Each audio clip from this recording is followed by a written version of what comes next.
I want to start off by just saying how proud I am of our coaching staff and our players. The focus, just the preparation, it was tremendous. And I thought our coaching staff did a tremendous job. I thought our players really owned their preparation going into this game. And told them today, this is why we came here. We came here to make history. We came here to change this program.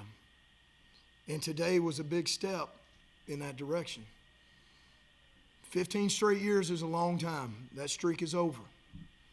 I felt like last year, 21-21, we watched that game a lot. Our first year here at their place, 21-21, I felt like we let them off the hook last year. And that was on me. And this year, we wanted to make sure we didn't let them off, and we didn't.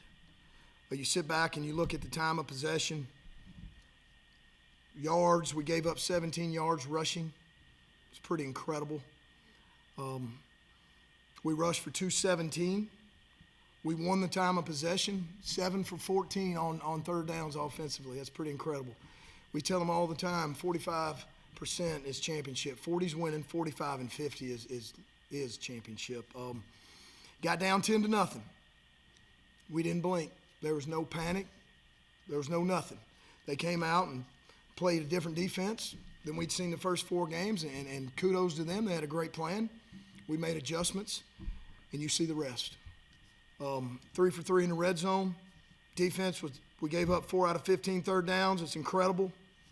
2 out of 4. So I just can't say how proud I am for this town, for our former players, for our university, for our president, for our fans.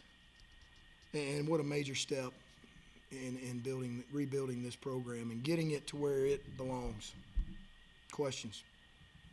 When you got in victory formation that last play, and you took a breath and you realized after 15 years, you guys finally got this monkey off your back. I mean, can you just put it into words, like the moment, the way you felt, the pride that you felt? I just felt so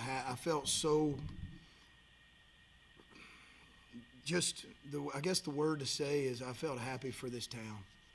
From the moment I got here, and I had no idea as the coach, it's 14 years, and we fought to change it last year, and we were right there. I didn't do a good enough job having our team prepared, and then to come back at home and to end it on our terms with the ball in our hand and to play a complete game in all 3 phases. We've still got a lot of things to clean up. I was happy for our people. Man, I was happy for our former players and alumni that this means so much to, and to be able to give them that win and to end that streak is something I'll never forget. Aidan, as a player, I mean, for you, I know you were here last year when they came back and won that game against you guys. Just tell me, for you being a part of this, when you did some of your guys' postgame, how much did this mean to you? Yeah, it means everything. I mean, there's been a lot of sleepless nights. I mean, since that last game last year, just knowing we were so close and probably should have won that game in year 1. But I think it's just a big tell of the hard work that we put in. This isn't just a 1-week preparation. This has been a 12-month preparation getting to this point. So just really proud of the way the guys hung in there. And like you said, we were down 10-0. The guys didn't blink. So it just tells a lot about our culture and the guys we have on our team.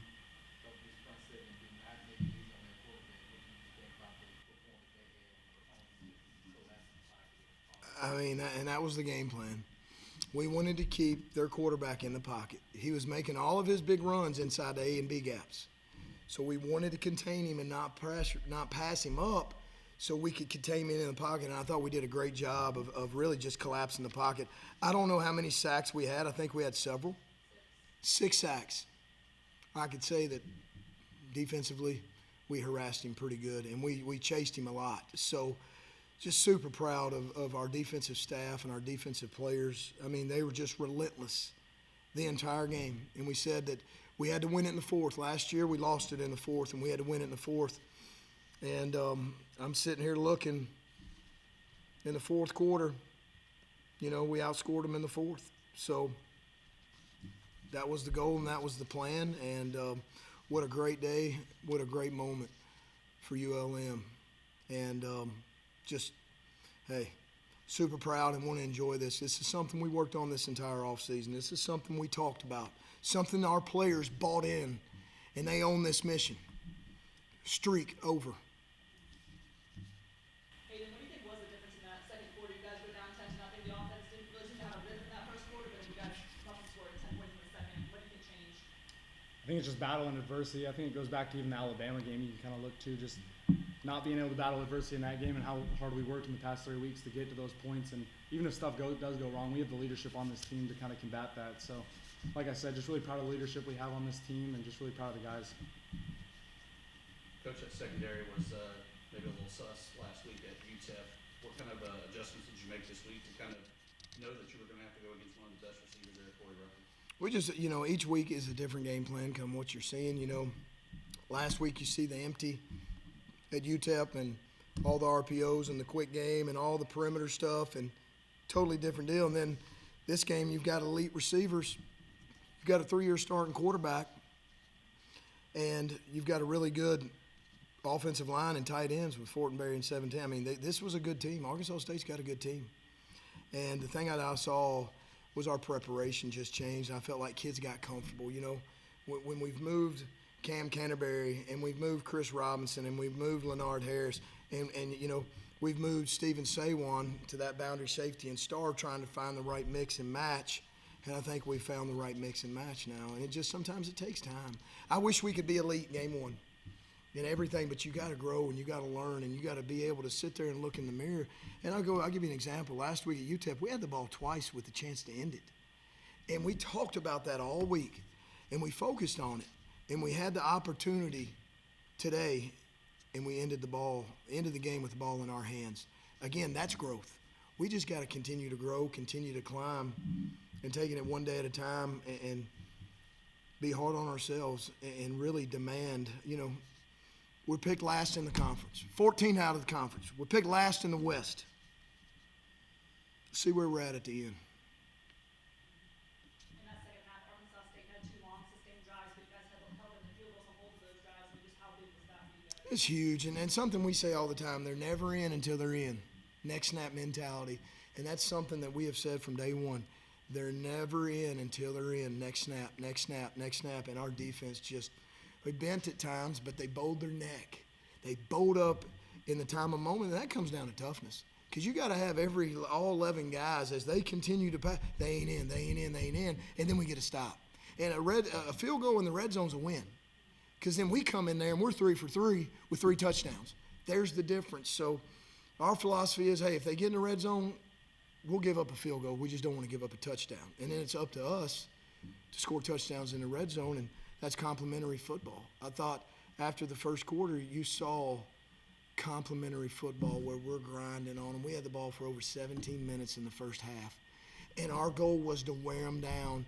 And then you go to the fourth where we're playing really coverage because we know they're running out of time, and we keep things in front. So they were able to get the time of possession back, but overall, that was a great game of complementary football where all 3 phases are working together. You challenged the South End Zone squad in this student section. Get here early, provide controlled chaos, is what you said this week. How would you rate their performance? I would give them an A+. Our South End Zone squad was packed. They were rowdy. Our student section was rowdy the entire game. And I thought our crowd was great. They were into it. And I think this is just an example of who we can be. Who can we be when we're all in it together and we're positive and we fight for each other? We fight for ULM in all sports, in every way. And times are changing. Change is here. And I don't know about you, but it feels pretty good. We still got a long way to go, but we're going to enjoy this moment. This is a moment that 15 teams have been waiting on. Coach, you have a Conference USA championship, a bowl championship trophy. What do you do now with the Rice Bowl championship trophy? What we need to do, and I told people this last year, I said, we've got to build a trophy case. And people looked at me like I was crazy. I said, guys, we better build a trophy case because we're going to put some trophies in there. Now we'll put our first one, the Rice Bowl. The first ever Rice Bowl champions. Look, we'll take every one we can. We're going to build this program one day at a time. We'll make sure we get a really nice trophy case to be prepared because we're not done. Aidan, you as a player, can you feel that home support from the student section from the South End Zone squad? And just how much does that fuel you guys in a game like this? Yeah, it's everything. I think just keeping the energy of the guys, all 4 quarters, just keeping them going, and then just knowing you have the community support because ultimately that's what we do it for. I think just trying to bring the pride and legacy back to this community is the biggest thing. So I think just with them out in the game, it just means that they care, and just we're going to keep fighting for them every single week. How about them Warhawks? Thank y'all.